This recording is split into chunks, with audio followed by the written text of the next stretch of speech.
What's up, guys? This is Coach Reza. Our lecture today is going to be about listening. In Tai Chi, listening is a power. The better your listening ability, the more power and ability you have to defend yourself against an opponent. When you think about listening, you probably weren't taught that it's a power, but it really is. The reason being is because it allows you to become more in tune with what's going on around you. Now, it all starts with listening to oneself. If you're aware of what's going on within yourself, then you have control over your energy, how much energy you expend, how much energy you absorb and take in, and how you're influencing ultimately, and how you are being influenced. So if you want to develop power and abilities, or if you want to become better at anything that you do, it doesn't matter. It's all the same, guys. So what I want you to understand is listening is a skill, it's an ability, and it is a way to develop strength, true strength and power. All right? So the first thing I want you guys to do is, for this particular talk, I want you to practice being a good listener when someone is speaking, okay? There's many ways to practice listening.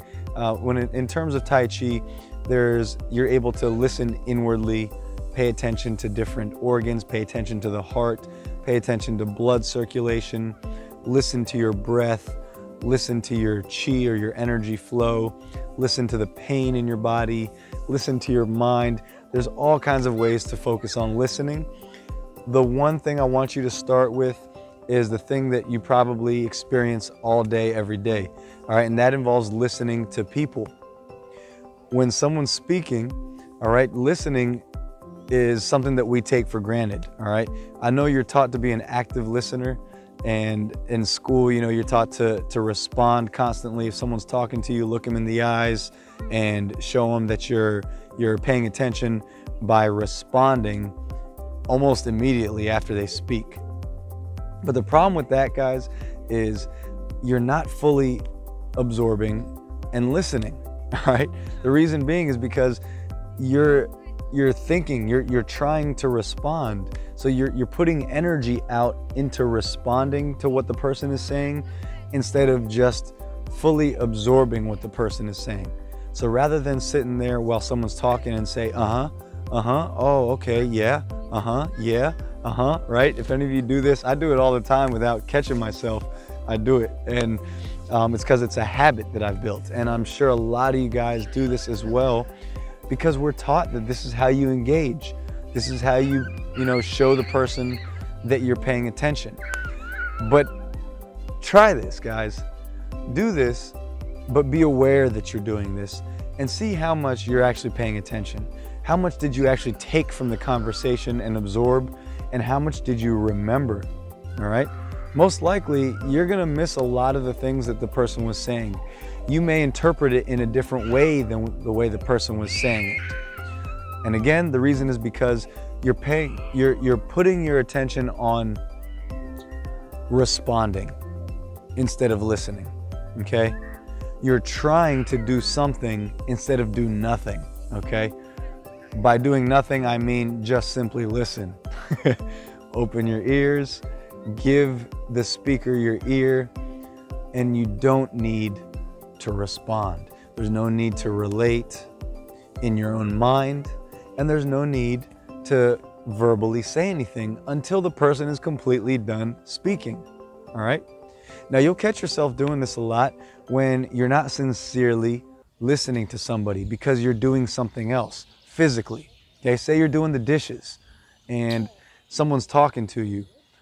Okay, your focus is on the dishes, so while that person is talking, you may just passively be listening, right? Now, I'm not saying you're not listening at all, but you're not fully absorbing what the person is saying because you're putting your energy out onto doing the dishes rather than putting all your energy into the act of listening alone.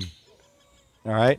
So I know this kind of goes contrary to the way that we're taught and to what you may believe, because you're taught to multitask.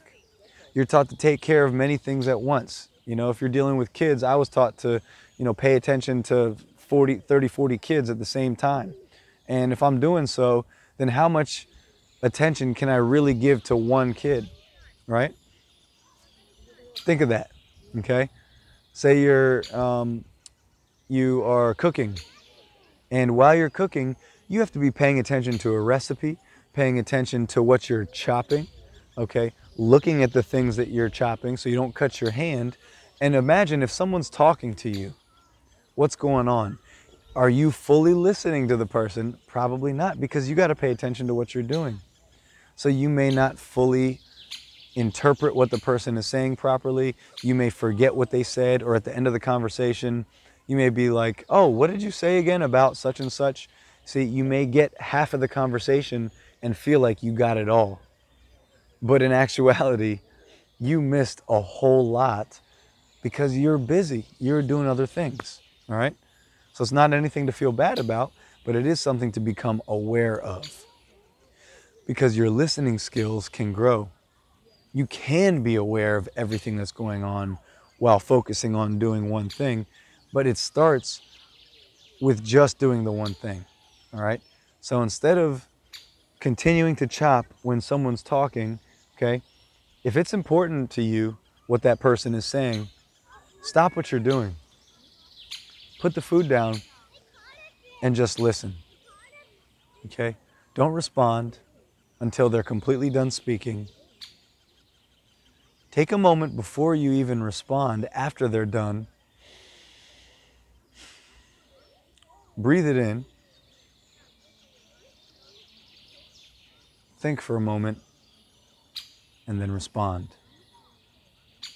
All right? We're so fast these days. We're so used to instant gratification, instant responses. You know, you get a notification on your phone. Oh, got to respond. Oh, got to clear my notifications. Oh, got a text message. I better respond so the person doesn't think poorly of me or think I'm ignoring them, right? This kind of stuff happens all the time, but what does it do? It programs us psychologically to be like this instead of like this. Now, I may not be a good example, but I was trying to show you the body language of having peace and relaxation as opposed to tension and, oh, gotta move, gotta do, right? And that involves tension, lack of breathing, lack of focus, and lack of sincerity. Okay, so this kind of goes along with the last talk that we had. But again, guys, listening is a power. Listening is a skill. It can be developed through many ways, through many exercises. I'm just giving you one to practice this week. And if you don't do it all day, every day, that's cool. But at least one time this week, please take a moment to try what I just said and just listen without responding to a person until they're completely done. Take another moment to listen when someone's speaking and not converse or say anything in your own mind.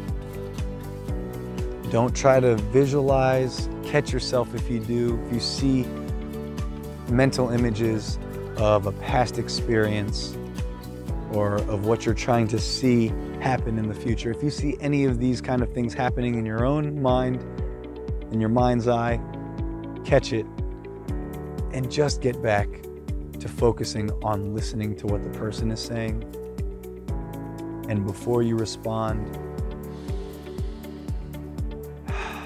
take a moment to let everything just sit in and breathe. Think before you speak. And sincerely give your feedback or answer or response. All right? So please try that for me once. You may find that it's a great practice and you want to do it more often. And if you do, more power to you. All right, again, this is one way to practice listening, our listening power. and it will develop the more and more you do it. All right, so we'll try it again in different ways.